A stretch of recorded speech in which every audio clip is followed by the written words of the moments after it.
লজ্জা আমাদের। এরকম বাবা যদি আপনি হবেন তাহলে আপনি কেমন বাচ্চার জন্ম দেবেন? আপনি বাবার মতো বাবা হবেন তবে তো আপনার সন্তান ভালো হবে। সবচাইতে লজ্জার ব্যাপার কি জানেন?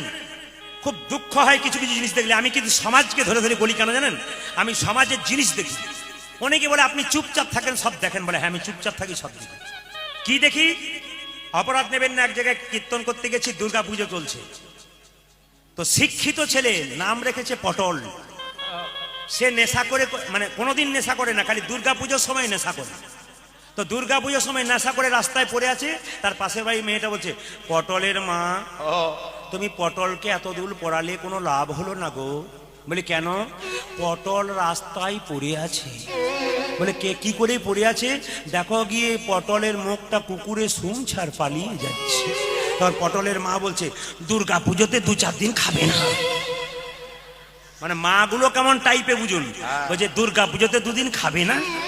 এবার পটলের দুর্গা পুজো পেরোলো, লক্ষ্মী পুজো পেরোলো, পটল আবার রাস্তায় পড়ে আছে। ওই মেয়েটা বলছে, পটলের মা এই তো পুজো পেরিয়ে গেল, পটল আবার পড়ে আছে। তখন ওর মা বলছে, পুরুষ মানুষ একাট্টু খাবে না। আবার কিছুদিন পরে পটলের যখন পকেট ফাঁকা, তখন পটল তার মায়ের কাছে গিয়ে বলছে, পয়সা না দিলে চড়িয়ে দাঁত ভেঙে দেবো। ওর মা বলছে, আর পয়সা নাই, পুজোতে সব শেষ, তোর মারব চর। এক চর মেরেছে মাকে। পাশের বাড়ির সেই মেয়েটা বলছে, পটলের মা শুনলাম নাকি পটল তোমাকে মেরেছে। তখন পটলের মা বলছে, একটু খেয়ে ফেলেছে তাই মেরেছে। মানে কোনোতেই কোনো অসুবিধা নাই। এরকম মা যদি হয়, এরকম বাবা যদি হয়, তা সমাজে তো ভালো সন্তান জন্ম নেবে না। কি বলছেন আপনারা? এইদিকে তাকান, শিল প্রভুপাদের বাবা কেমন ছিল, চরিত্রগুলো ধরুন আপনারা, আপনাদের সন্তান ভালো হবে। আবার দেখুন, ভক্ত প্রহ্লাদের বাবা হিরণ্যকশিপু যুগ যুগ ধরে অন্যায় করেছে। তার মা কয়াধু ভক্ত প্রহ্লাদকে পেটে যখন দেখেছিল, নারদ মুনির চরণ সেবা করেছিল। এমনি এমনি ভালো সন্তান পাওয়া যায় না মা। পেটে বাচ্চা থাকলে বৈষ্ণবের চরণ সেবা করলে কৃষ্ণ ভক্ত সন্তান হবে না। কি বলেছে? কীর্তন না শুনলে, গোবিন্দের কৃপা না হলে সন্তান ভালো হবে কি করে? আপনি হরিনামে বসবেন, ছটপট ছটপট করবেন, চঞ্চল মতির হয়ে যাবেন, দুর্যোধনের দলের লোক হয়ে যাবেন, আপনার কৃপা হবে কি করে? দুর্যোধনের সংসারে যতগুলো জন্ম নিয়েছিল সব বিষাক্ত জন্ম নিয়েছিল, কিন্তু পঞ্চপাণ্ডবের সংসারে যারা ছিল সবাই কৃষ্ণ ভক্ত জন্ম নিয়েছিল। আপনারা পঞ্চপাণ্ডবের দলে হয়ে যাবেন। আপনাদের বাড়িতে নিতাই গৌর বলে বলে কৃষ্ণ ভক্ত।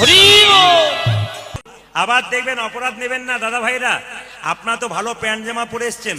এমন এমন জায়গাতে আমি ছোটবেলায় শুনেছি, আমার মায়ের কাছে বড় লোক যারা হয় তারা টেরিকটের জামা প্যান্ট পরে, তারা নাকি অনেক উন্নত উন্নত জামা প্যান্ট পরে, সুতির জামা পরে না। বড় হয়ে দেখলাম যারা বড় লোক তারা সুতির জামা পরে পরে ঘুরে বেড়াচ্ছে, ওগুলো ভালো লাগছে না। আমরা এখন টেরিকটের জামা, না কি বলছেন? না, যুগ পাল্টাছে কিন্তু উল্টো হয়ে যাচ্ছে সব। এই দেখুন, এখনকার ছেলে মেয়েরা এমন প্যান্ট শার্ট পরে উপর হয়ে প্রণাম করতে পারে না। আগে আমাদের ছোটবেলায় প্যান্ট ছিঁড়ে যেত, মা পটি দিয়ে দিত, সুতি দিয়ে রিপু করে দিত, আমরা উঠবার সময় চেড়ে উঠতাম যাতে কেউ দেখতে না পায়। আর এখন এমন প্যান্ট পরছে যেন এক খাবলকে টেনে নিয়ে চলে গেছে। আর কি ডিজাইনের প্যান্ট, তার 25 জায়গায় ফাটা। আবার সেই প্যান্টটার নাকি দাম বেশি। অবাক হয়ে গেলাম, আচ্ছা যুগ এসেছে ভাই। হ্যাঁ, এখন ফ্যাশন বলে আর কি, যা করবেন সেইটাই ফ্যাশন। আবার অপরাধ নেবেন না, কি যুগ এলো। এইদিকে চুল কাটছে তো ওপরটা এরকম, সামনেটা চাঁচা। আমি পরশু তার এই ভাই ফোটার দিনে বাড়িতে ছিলাম, তারপরের দিনে দুপুরবেলায় গানে বেরোবো, সেলুনে গেছি, তখন দেখছি একটা 23 বছরের ছেলে তার বাচ্চাকে নিয়ে এসছে, নিয়ে সেলুনে ভান্ডারিকে বলছে, দাদা আমারটাও হানি সিং, বাচ্চারটাও হানি সিং। আমার ভাই এক কাজ করো, আমার যেন আবার হানি সিং টানি সিং করে দিও না, কারণ এরকম চালিয়ে দিচ্ছে মেশিনে আর সুন্দর হয়ে যাচ্ছে। আমার যদি চালিয়ে দেয় তো কিছু মনে করো, তাহলে তো আমার গন্ডগোল আছে।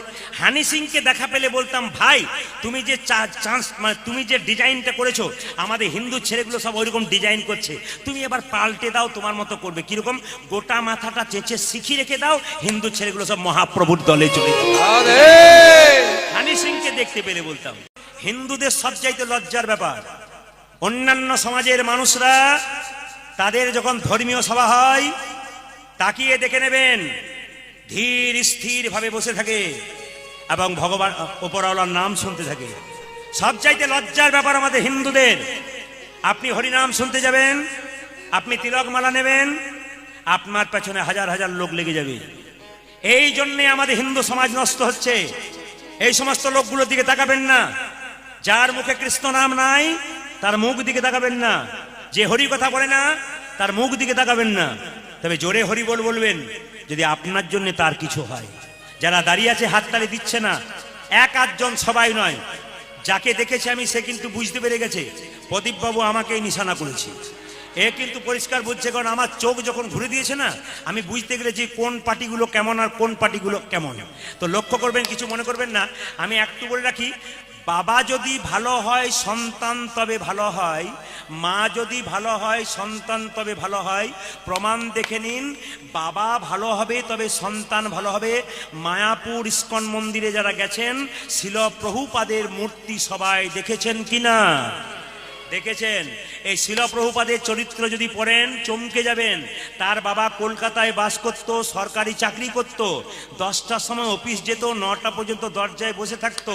কোনো বৈষ্ণব রাস্তা দিয়ে পেরিয়ে গেলে বলতো, একবার আসুন বৈষ্ণব বাবা, একবার। আরে বলবেন তো কি হচ্ছে, একবার আসুন, আপনার সময় নষ্ট করবো না, একবার আসুন। পায়ে ধরে হাতে ধরে ঘরে এনে জল দিয়ে পাটা ধুয়ে দিত, নিয়ে বলতো, এ খোকা এইদিকে আয়। শিল প্রভুপাদ খুব ছোট ছিল, এদিকে আয় এদিকে আয়। বাবা আমাকে নয়, আমার ছেলের মাথায় একটু হাত দিয়ে বলে দাও যেন রাধা রানীর কৃপা হয়, যেন গোবিন্দের কৃপা হয়। একবার বলো, একবার বলো বাবা বৈষ্ণব যেন। এত বড় চাকরি করতো বিখ্যাত মানুষ, সে তার ছেলেকে ভক্ত করবে কেন? যেটা বলো রাধা রানী কি, শ্যাম সুন্দর কি, মদন মোহন কি, ললিতা বলে রাই রে, রাই রে। প্রেমে আসুন, প্রেমে আসুন। ওরে ললিতা রে, ললিতা রে, রাই বলে ললিতা, ললিতা রে। এরা একবার হরি বলে বলতে পারে না, হরি বলে বলতে পারে না। কিন্তু আমার দুঃখের কথা শুনিলে মায়েদের কষ্ট বড় হবে, মায়েদের বড় কষ্ট হবে। এইদিকে তাকান, এইদিকে তাকান। আমি এমন ঘরে বাস করি, একবার কৃষ্ণ বলে কাঁদতে পাই, কাঁদতে পাই না। আমি যমুনাতে জল আনতে যেতে পারি না, যমুনার জল কালো বলে আমাকে ননদিনী কত খারাপ কথা বলে। খারাপ কথা। আমার নীল শাড়িটা পরতে মানা, আহা। আমার নয়নে কাজল দিতে মানা। আমি যদি ভুল করে কালো মেঘের পানে চাই, আমার ননদিনী আমায় চিৎকার করে বলে, এ হত ছাড়ি, বলে কি হতভাগী, কৃষ্ণ কালো তাকে ভুলতে পারিস নাই বলি তুই কালো মেঘের পানে চেয়ে আছিস। ও মায়েরা, আপনারা একবার কৃষ্ণ বলতে পারেন না, কত কষ্ট হয়। আর রাধারানী কি করতো দেখুন, কৃষ্ণ বিবাদিনী ঘরে, এইদিকে দিকে, কৃষ্ণ বিবাদিনী ঘরে বাস করেছিল। এই দেখুন, রান্নাশালে আমি যাই ললিতা, শুকনো কাঠগুলোকে জলে ভেজাই, উনানে ভরে দিই। শুকনো কাঠগুলোকে জলে ভিজে করে উনানে ভরিয়ে দিই, তার থেকে ধোঁয়া ওঠে, আর ধোঁয়ার ছলে কৃষ্ণ বলে আমি কাঁদতে থাকি। আমি যে ধোঁয়ার ছলে কৃষ্ণ বলে কাঁদবো তার উপায় নাই। আমার ননদিনী কুটিলা দরজা থেকে দেখে যে আমার বৌমাটা কি করছে। জটিলা শাশুড়ি, কুটিলা ননদিনী। জটিলা বলছে, এ কুটিলে, এ কি করছিস? কি করছি? হ্যাঁ, তুই বই কাণ্ড কর। আমার বউ তো রান্না করছে। রান্না করছে না, ছাই করছে। কি করছে? ওই রান্নাশালে বসে বসে কান্না করছে। বসে বসে কান্না করছে। মায়েরা, জটিলা ছুটে এলো শাশুড়ি, হ্যাঁ বৌমা তুমি এমন করে কাঁদো কেন? সঙ্গে সঙ্গে জটিলার কথা শুনে রাধারানী বলে, মা গো আমি কাঁদি নাই, কাঠগুলো সব ভিজে ছিল, উনানে দেবার সঙ্গে সঙ্গে সব ধোঁয়া উঠেছে, ধোঁয়ার ছলে আমার চোখ দিয়ে জল পেরোচ্ছে। বলছে ননদিনী কুটিলেকে বলছে, জটিলে, এ কুটিলে, এ তো দোষ খুব খারাপ, ভালো করে কাপড় পরতে জানতো না বউটা আমার, তাকে বিয়ে করে আমার আয়ন কিনে ঘরে নিয়ে এলাম। আর দেখো দেখিনি কেমন, ওই মেয়েটাকে শুকনো কাটে নিতে পারিস না, কাল থেকে শুকনো আনবি, এই বলে দিলাম। কুটিলা মনে মনে ভাবছে আমি তো শুকনো কাটি দিই। এখন রাধারানী জানে কুটিলা মায়ে ঝিয়ে বিবাদ হবে, ঝগড়া হবে, তাই বললো, মা গো আমার ননদিনীর কোনো দোষে না, হতভাগিনীর কর্ম দোষে কৃষ্ণ প্রেমের রসের ধারা বইয়ে, হা কৃষ্ণ প্রাণ গোবিন্দ বলে কাঁদি, আমার চোখ দিয়ে এমনি করে জলে পড়ে। তবে মা গো, এই সংসারে এই বৃন্দাবনে দুজনে তোমরা শুকনো, শুকনা হলে কৃষ্ণ ভজন পাওয়া যায় না, শুকনো কাঠ না হলে যেমন আপনি জলে, এ জগতে কৃষ্ণ সুখে যদি কেউ সুখ না পায়, সুখ না আরে ভেতরটায় পায় আপনায় আপনি জলে। আপনি মায়েরা, স্বামী চলে গেলে স্ত্রী যেমন বারবার কাঁদে, রাধারানী কেঁদে কেঁদে বলছে, ললিতা আমার অবস্থাটা কেমন জানিস কি? এই দেখ, প্রিয়া গেল মধুপুরে হামকুল বালা।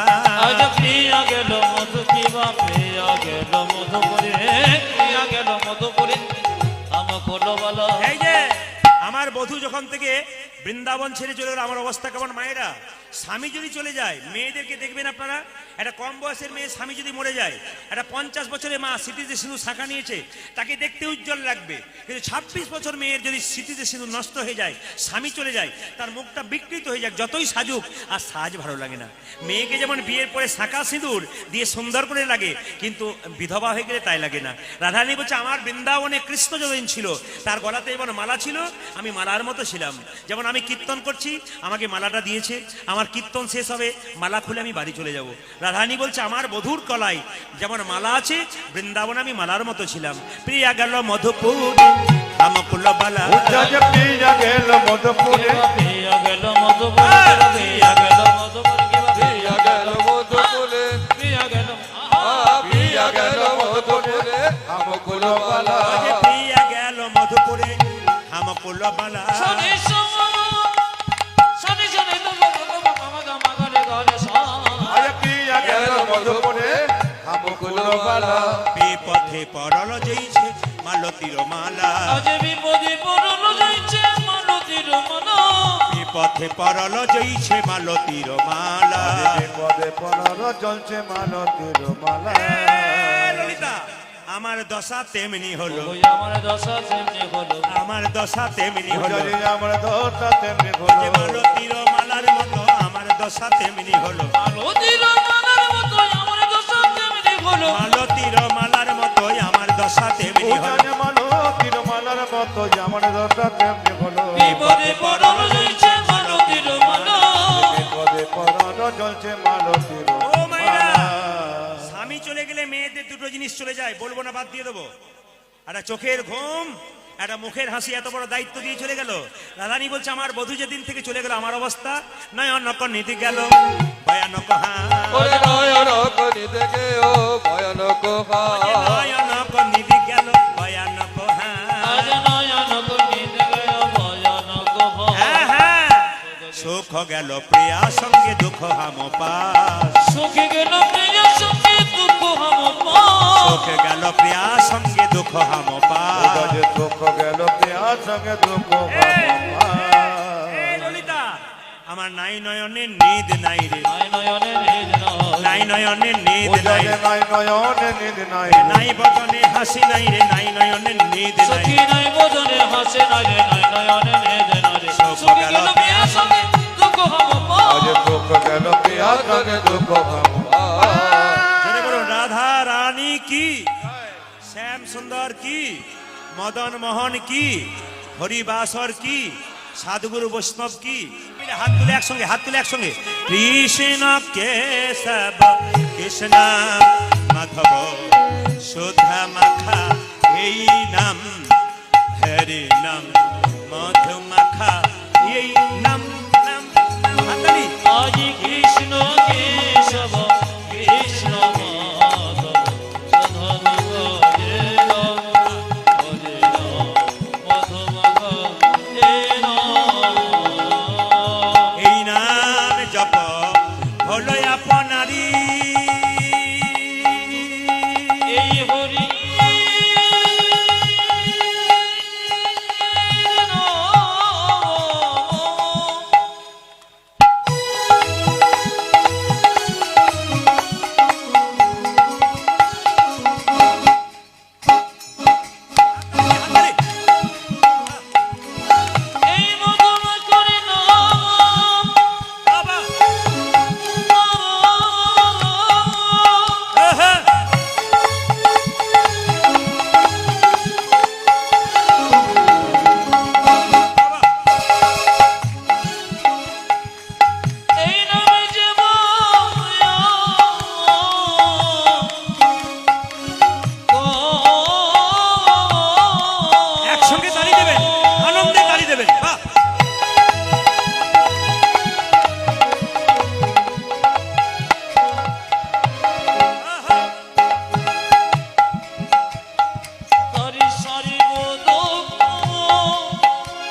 মধুমাখা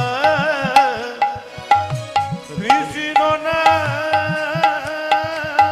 উলধ্বনি মুখরিত করুন, আসরকে ধন্য করুন, উলধ্বনি হরিধ্বনিতে মুখরিত করুন আসর।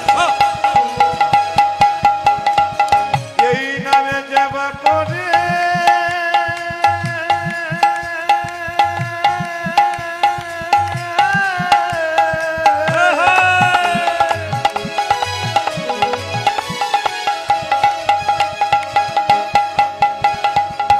তার খোদা পিছি না যাবে গো দরে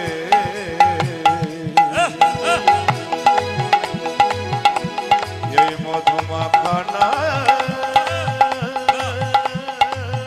ওরে হরি এই সুদামাখা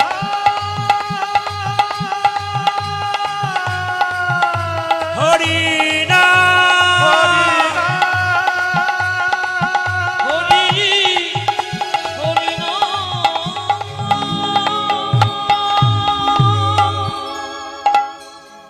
রাধা রানী কি, হ্যালো হ্যালো শ্যাম সুন্দর কি, মদন মোহন কি, সাধু গুরু বৈষ্ণব কি, গৌর ভক্তবৃন্দ কি, প্রেম সে বলো রাধে রাধে।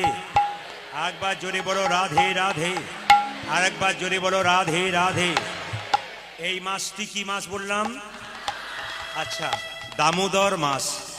যারা বৈষ্ণবগণ এখানে কীর্তন শুনতে এসছেন, যারা পাশে দাঁড়িয়ে আছেন, বৈষ্ণবকে সম্মান দেবেন। বৈষ্ণবের চরণে যেন পা না ঠিকে যায়, তার দিকে তাকাবেন, বৈষ্ণবকে সম্মান দেবেন। আস্তে একটা একটা করে। দামোদর মাস মানে কি মা? দাম মানে হলো বাঁধা, উদর মানে হলো পেট। এই যে দামোদর মাসে কীর্তন শুনছেন, আস্তে আস্তে আস্তে। দাম মানে হলো বাঁধা, উদর মানে হলো পেট। মা যশোদা গোবিন্দকে দড়ি দিয়ে পেটটা বেঁধেছিল, এই জন্যে গোবিন্দের আরেক নাম হলো দামোদর। তত্ত্বগুলো শুনলেন। কিসের সঙ্গে বেঁধেছিল? গাছের সঙ্গে না, উৎখল। উৎখল বাংলাটা আপনারা পরিষ্কার হবে না। উৎখল মানে কি বলুন তো? আপনারা হামাল দিস্তা জানেন? জোরে বলুন হ্যাঁ না না। ওটা কিসের হয়? লোহার হয়। কিন্তু মা যশোদার আমলে নিয়ম ছিল পাথরের হামাল দিস্তা, ওটা উৎখল। এই বিরাট বড়, ওর সঙ্গে দড়ি দিয়ে মা যশোদা কৃষ্ণকে বেঁধেছিলেন। কৃষ্ণকে কি কখনো দড়ি দিয়ে বাঁধা যায়? বাঁধা যায়, কৃষ্ণকে কেউ কোনো দিন দড়ি দিয়ে বাঁধতে পারে না। বাঁধতে পারে না। যে জানে প্রেমে,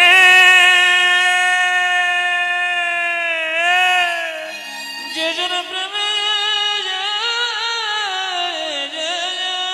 যে জানে প্রেমের দড়ি দিয়ে গোবিন্দকে বাঁধতে পারে, দিতে পারে, সেই জন প্রেমী।